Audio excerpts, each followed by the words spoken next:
Hello बच्चों, तो चलिए इस प्रश्न को पढ़ते हैं। सभी n बिलोंग टू प्राकृत संख्याओं के लिए गणितीय आगमन सिद्धांत के प्रयोग द्वारा सिद्ध कीजिए कि 1 गुणा 2 प्लस 2 गुणा 2 स्क्वायर प्लस 3 गुणा 2 square plus dot dot dot n गुणा 2 की घात n बराबर n-1 गुणा 2 की घात n प्लस 1 प्लस 2।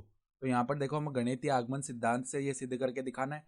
तो प्रश्न में आगे बढ़ने से पहले इस प्रश्न से संबंधित जो मुख्य उदाहरण है उसकी हम चर्चा कर लेते हैं। तो देखो, मुख्य उदाहरण देखो क्या हो जाएगी। हम जानते हैं कि गणितीय आगमन सिद्धांत से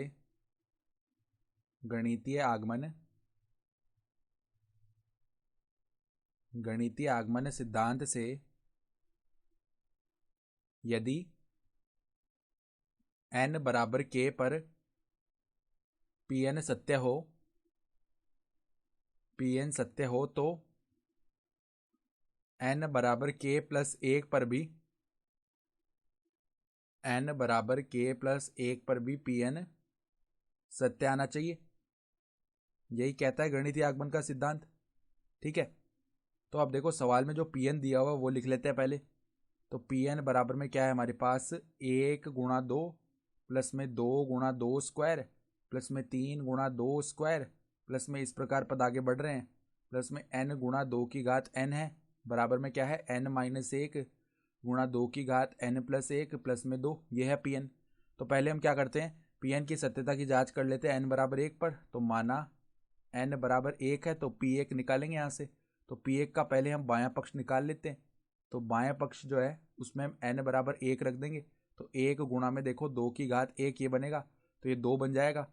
अब इसी प्रकार हम दायां पक्ष निकाल लेते हैं। तो दायां पक्ष बराबर में देखो यहाँ पर 1-1 गुणा 2 की घात 1 प्लस 1 प्लस में 2। तो अब देखो, ये तो हो गया शून्य, आगे वाला पद और प्लस में 2, तो 0 प्लस 2 2 बन जाएगा। तो हम क्या देख सकते हैं, अतः n बराबर 1 पर Pn जो है वो सत्य है। Pn सत्य आ गया। तो अब देखो हम क्या करते हैं, मान लेते हैं, माना कि n बराबर k पर Pn जो है वो सत्य है। ये हमने एक बार मान लिया है।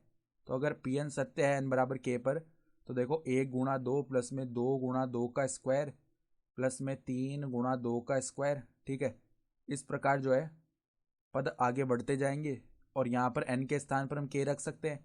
तो k गुणा 2 की घात k बराबर में k-1 गुणा में 2 की घात k प्लस 1 प्लस में 2, ये आ जाएगा। इसको हम समीकरण 1 बोल लेते हैं।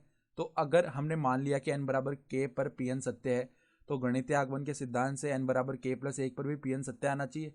तो अब देखो, n बराबर k प्लस 1 पर पहले हम Pn का दायां पक्ष निकाल लेते हैं। तो n बराबर k प्लस 1 पर Pn का दायां पक्ष बराबर क्या आएगा, दायां पक्ष बराबर में देखो यहाँ पर k प्लस 1 रख देंगे n के स्थान पर। तो देखो k प्लस 1-1 k बन जाएगा। तो k गुणा में 2 की घात देखो n प्लस 1 है, तो k प्लस 1 प्लस में 1 यानी कि k प्लस 2 बन जाएगा घात में। फिर देखो प्लस में 2 है। तो अगर हम n बराबर k प्लस 1 पर बायां पक्ष भी यही बना लेते हैं तो हमारा सिद्ध हो जाएगा। ठीक है, तो अब देखो n बराबर k प्लस 1 पर हम बायां पक्ष याद करते हैं। n बराबर k प्लस 1 पर Pn का बायां पक्ष बराबर में क्या आ जाएगा, देखो बाएं पक्ष में हम k प्लस 1 रखते हैं n के स्थान पर।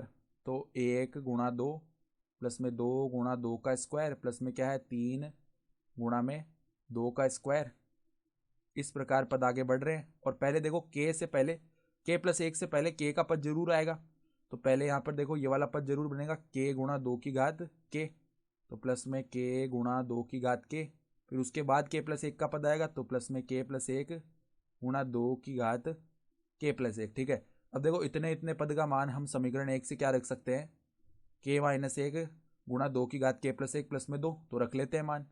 तो देखो k-1 गुणा 2 की घात k प्लस 1, फिर देखो प्लस में है 2 तो प्लस में 2, और यहाँ पर प्लस में देखो k प्लस 1 गुणा 2 की घात k प्लस 1। तो अब इन दोनों पद में से हम 2 की घात k प्लस 1 को उभयनिष्ठ ले लेते हैं।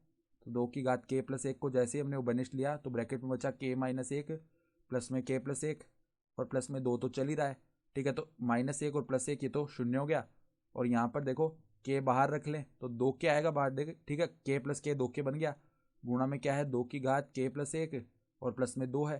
तो अब देखो यहाँ पर 2 की घात 1 है और यहाँ पर 2 की घात k प्लस 1 है, तो ये तो मिलकर क्या बन गया 2 की घात k प्लस 2, आधार समान तो घातें जुड़ जाएंगी, और प्लस में 2। और हम ध्यान से देखें तो n बराबर k प्लस 1 पर जो दायां पक्ष है वो भी यही आया था, तो हम क्या बोल सकते हैं अतः n बराबर k प्लस 1 पर क्या आ रहा है बायां पक्ष जो है वो दाएं पक्ष के बराबर आ रहा है, बराबर है दायां पक्ष। तो हम क्या बोल सकते हैं अर्थात जब n बराबर k पर Pn को सत्य माना तो n बराबर k प्लस 1 पर भी Pn सत्य प्राप्त हुआ। अतः गणितीय आगमन सिद्धांत से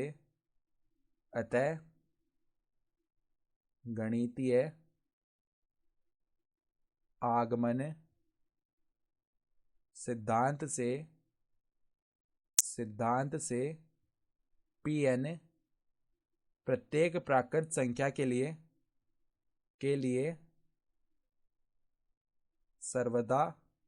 सर्वदा या लिख सकते हैं